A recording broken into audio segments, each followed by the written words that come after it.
Hi, welcome to the Linux channel.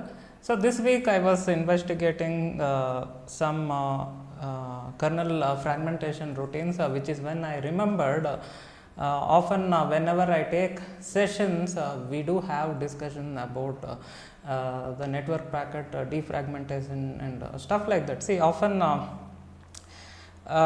people do get confused, it happens in which layer and stuff. So I time to time tell that it is a pure network layer functionality and there is no way fragmentation will ever be dealt in layer 2 context, which is why if you see the Ethernet header, it has no such intelligence. Okay, it is purely a network layer functionality. Since we use mostly IPv4 stack or IPv6 stack, you should find fragmentation routines in the kernel source code, because a low level stack like that resides in the kernel space, not in the user spaces.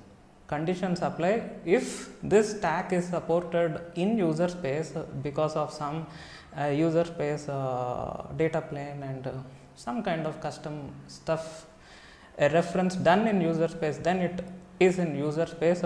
I can give an example. See, when I was working in Tata Elxsi, they had a custom TCP IP stack which they used to license and sell to various companies, and even as a part I think some camera, I think Canon or someone had even purchased the license. So if that is the case, then the packet handling of TCP IP part happens in user space, and it is also commonly being done in microkernels and stuff where user space stack does that. But in general, if you want to take as a reference example, then we need to explore the kernel source itself. So that way, if you see, we can go to this network folder of kernel source. Inside the IPv4 folder, net IPv4, you can see there it has this IPv4 stack of Linux kernel implementation. So you can see there is this, you will find often this fragmentation routines hooked to this input path or the Rx path of packet flow. And if you see that way, as the packet comes into the system, it checks whether they are fragmented and stuff. Same way in the Rx path, in the TX path, it will also do that, check whether it has to fragment and send. Same way in the Rx path, it will check it has to defragment and send to the upper layers, and so stuff like that. So that way you see somewhere here, if you go through, it will do this defrag and the stuff, and if it is needed, then it has to defrag and then send it to the upper layer, because this is the Rx path, this is the input path. So packets are coming to the host. Okay, and same way, if it is not meant for local host, if it is meant to be routed or forwarded, then it doesn't do anything, because it just sends it out. Okay, so same way it will be there in the case of output path. You can see in the case of output path, it will check it has to be fragmented or not. See, Rx path, it will check it has to be defragmented. Output path, it will check whether it has to be fragmented or not. So somewhere you can find that fragmentation hook. Let me search quickly.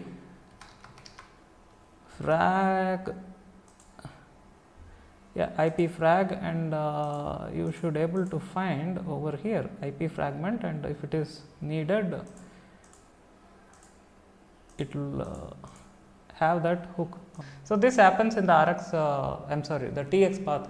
So let's go back and see inside this IPv4 folder, and we have this dedicated file called IP fragment, and if you open that file, you will find an API which tells whether a packet is fragmented or not. See, this is the whole point of taking this video, and if you see, there are this images which tells what is the criteria of IP header, which tells whether it's a fragmented packet or if it is not a fragmented packet. So you can see there it has this MF flag, and if it is set, then it is a fragmented packet and stuff like that. So you can see there this flag is a part of this part. Okay, you see there. So these are the flags, and this is what denotes whether it is fragmented or not, and this is the criteria. So this criteria you want to see a proof or as a source code, and that is the thing you can do in the kernel source code or any reference TCP IP stack. And hence, like I said before, one of the easiest ways to do is to go through the Linux kernel source itself. Okay, so that way we can go here, and you will find eventually an API like this IP defrag, and you can see there this is there IP defrag and IP is fragment. Okay, so this is the API which it has that implementation or the check. Okay, so this way if you open this API, okay, you can see there perhaps it is defined over in this header file. So open that header file, which is this include netip.h.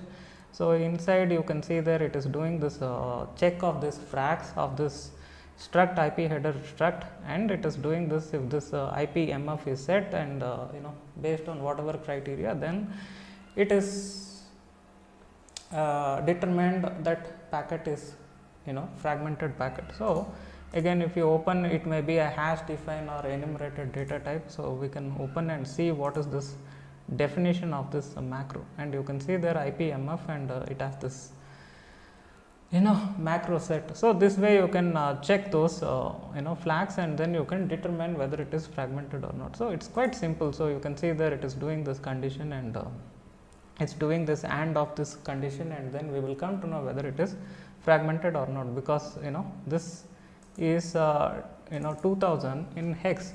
So you can open a calculator and let's set the mode as programming hexadecimal 2000 and convert it to binary, hexadecimal 2000, and then convert it to binary and hexadecimal, and if you convert into binary, it is 2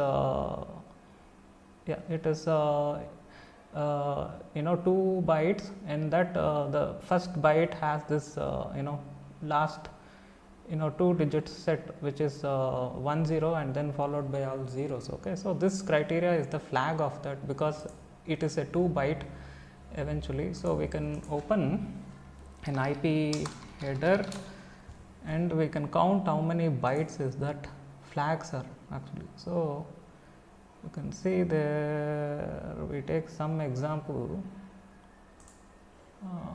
flag, and you can see there fragment offset, and then this is there. Okay, so it's a better way to do is even you can capture some Wireshark packets, sudo Wireshark, and we can see live of that kind of a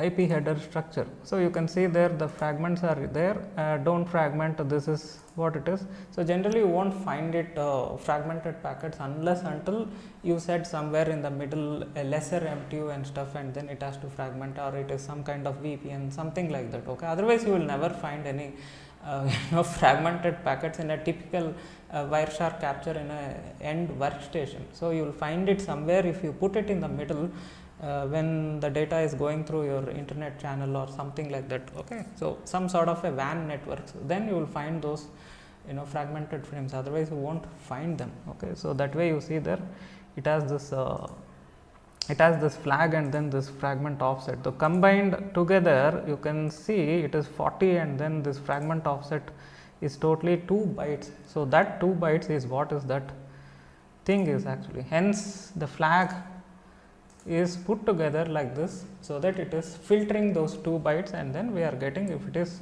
fragmented or not. So you can see there MF and offset. So if you do an OR operation, it is going to combine everything, one FFs which is a broadcast. So that this if you combine, it is only going to filter that bit alone, and then you can check if it is fragmented or not by doing this AND operation. So it's very simple, it is doing the same criteria, as we can see over here. So that's what we are doing, and hence we determine in the stack whether a specific packet is fragmented or not, and you can see there it is picking this IP header for this API, and then it is doing that, and if it is fragmented, this API is doing this check defrag and stuff. So it is doing further operation. One interesting thing we can also do is check that how many times and how many instances this API is getting used and what could be the criteria. Okay, so you can even check within the same file, or better to check over here and find it out in what cases it's been used, and you can see there it's actually used in several other places. Okay, and you can see there IP output. In IP output we are using, and that is here. Over here IP is fragment, and inside this API IP do fragment. Okay, and there is also a case that if it is already prior fragmented, then what to do. Let's imagine still the MTU is smaller and you need to further fragment. Okay, so stuff like that it has to determine. So you can see there it has been used over here, and it has been called also in this ipconfig.c. in some other context. You can see there IP boot p receive, and then it is doing that. Okay, so you can see this way you will understand that what are the criteria or use cases of this fragmentation, and under what circumstance this API is being called to check whether a packet is fragmented or not. And when I say packet, it starts from this to this. Okay, it starts from IP header onwards. Okay, this is again beginners will get confused what is a packet and frame and stuff. So when I say packet, it is from IP header onwards. We are not including the data link layer or layer 2 part. When you include the L2 part till the end, all the way up to application layer, that kind of a PDU is called as a frame. Okay, so that's what. So if you include this whole frame, then it is a frame. But when you say a packet, that is from here to the bottom actually. So it should be technically this 45 byte as 45 all the way till the bottom. So that is what is a packet. So hence fragmentation is something happens in packet level. Fragmentation is not something happens in the frame level. Hence fragmentation is stuff it happens within the IP context, but there are chances if you have any VPN circuits, and if you do any IP within an IP, V4 within V4, V4 within V6, V6 within V4, any sort of combinations, then you can have any fragmentation within that tunnel also. Okay, so if you are encapsulating an entire V4 within a V6, or of course see in V6 there is it discourages fragmentation. So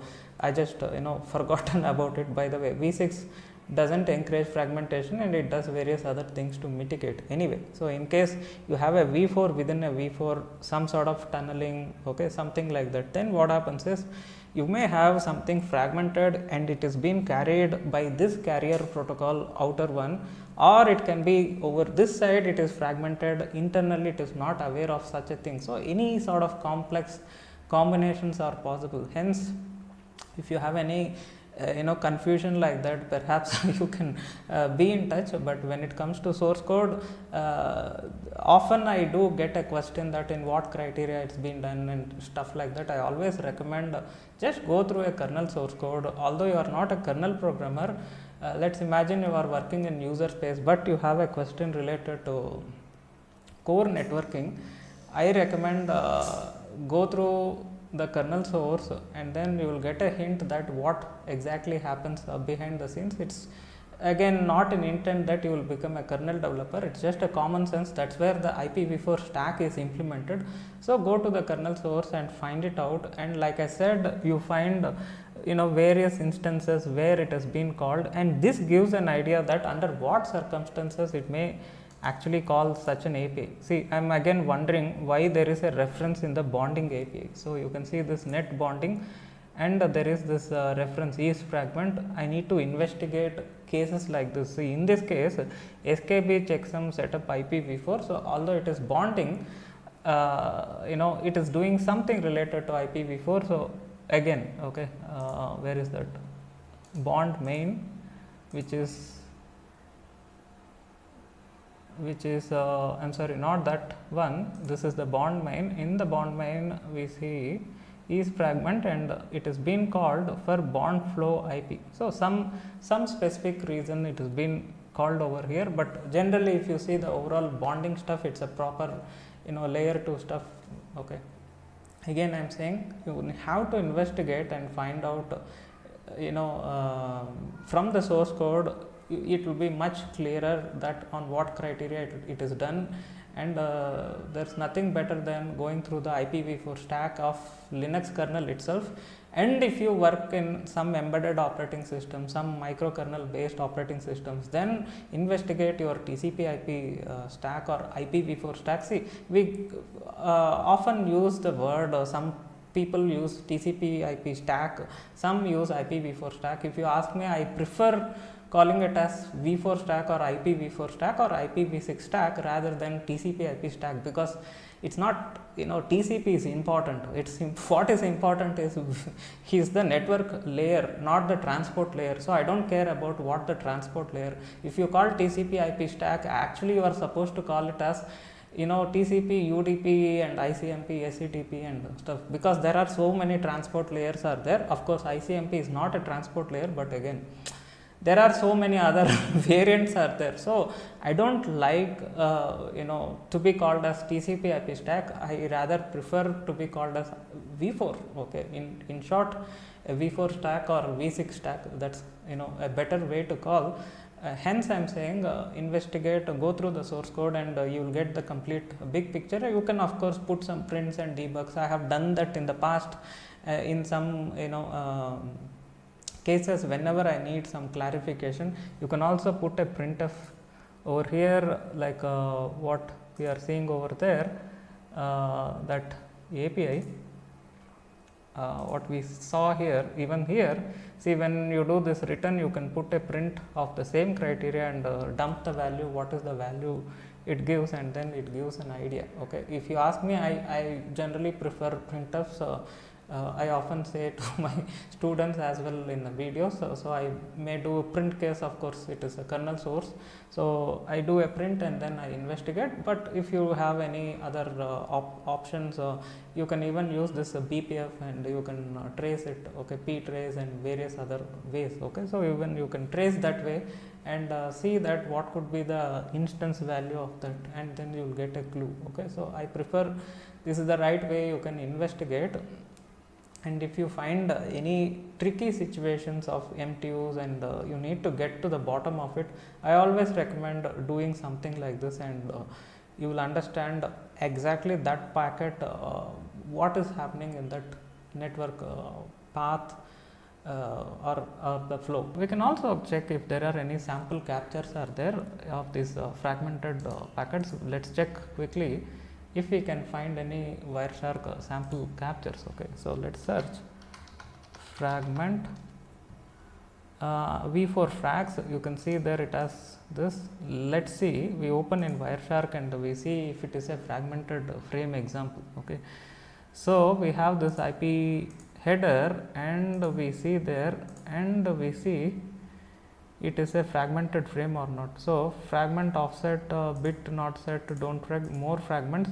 So you can see there this bit is set, so it is 1 followed by all zeros. So if you remember, it is actually, if you convert it to this hexadecimal, it is actually 2000 is the value. Okay, because that's what is this, you know, hash defined value is, you know, IPMF. So we open this, and where is this?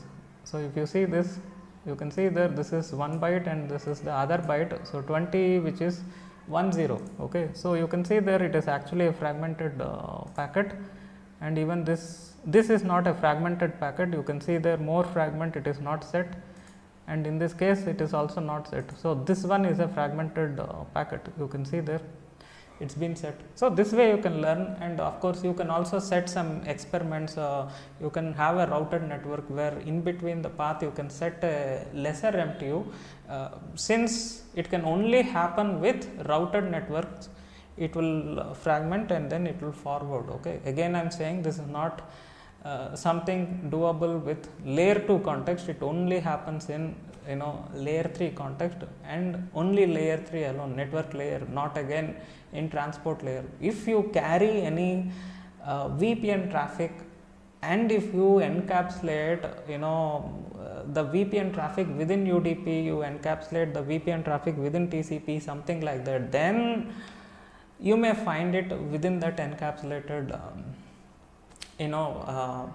packets, and this carrier protocol may fragment in case there is any MTU glitch or something. So that's what it is. So this way I recommend you can do some investigation if you are interested to go bottom of it, and even if you find any issues in terms of your network performance and stuff, it's a better way to do some proper investigation. Especially this is recommended if you are a student and you are doing some research for your college and stuff.